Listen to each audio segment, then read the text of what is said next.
just looking back, who was most responsible for the Lindros fiasco? Marcel. Marcel Lebeau, right?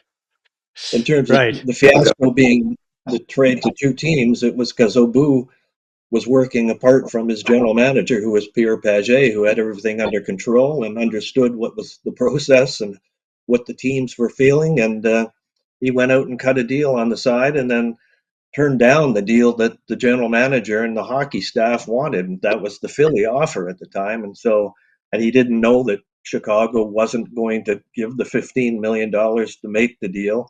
And so it was really Obu who got in the way. And it was Obu was the reason why Lindros didn't want to go to Quebec in the first place. It had nothing to do with language and nothing to do with the city or culture, anything like that.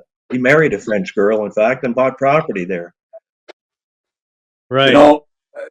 I love the chapter, and Scott and I really lucked out because Pierre Page, who we've known, Scott knew Pierre well, and Pierre really trusted Scott from his career in media.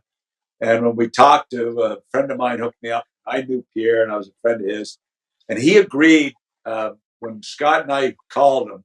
He agreed to give us everything. He said, I have every note, and I've kept it, and I've looked at it many times, and I've never given it out. And he agreed to give it to Scott and I. And Scott and I, we were on the call a few times with Pierre in Austria, and we were shaking our heads at the deals that were offered for Lindros. And then after the book comes out, I'm doing an interview with a columnist in Toronto, and he talks about the trades, and he checks with Serge Savard and Fletcher, and they deny the deals. They denied them. Well, Pierre was sour. And Scotty and I talked right after, and I said, "Well, I'm going with Pierre. I know he had it written down, and I'm telling you, he was a machine, Scott, going through this stuff to us. It was unbelievable. I loved the chapter. Scott did a great job, breaking it down. Because Scott, as a writer, was heavily involved in that Lindros saga. He was there on the ground. So yeah, I mean, I covered that draft and stuck around for the week afterwards while Larry Bertuzzi, the arbitrator, tried to figure out which team was going to get him, Rangers or Philadelphia. And again, that was a groundbreaking whole situation when he was drafted. It was a no-brainer. He was going to be a superstar, and he became a superstar. And it's unfortunate because injuries really cut his career short and curtailed how good he could have been. But in that 1992 draft, when the trades came down that morning, but I remember being up on the Friday night before the draft till like 2 a.m. when my deadline closed, and teams were just, and I heard a lot of those names, but never to the magnitude that Pierre shared with us.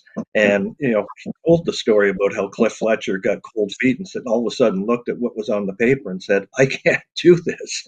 And Cliff was quoted in the newspaper article as saying, if I'd made the deal, I would have had a great player at Lindros and an American Hockey League team around him. But that's how good the kid was and how badly all these teams wanted him to have the names in conversation that they did. I mean, it was just amazing, the details that he shared. And nobody I don't think, has told the story how that draft morning shook down with the conversation with Philly overnight, Chicago in the morning, and then ultimately the Rangers, how the two trades came to pass. It wasn't that they did it on purpose. It was, again, because Obu kind of ran adrift from his general manager. Right.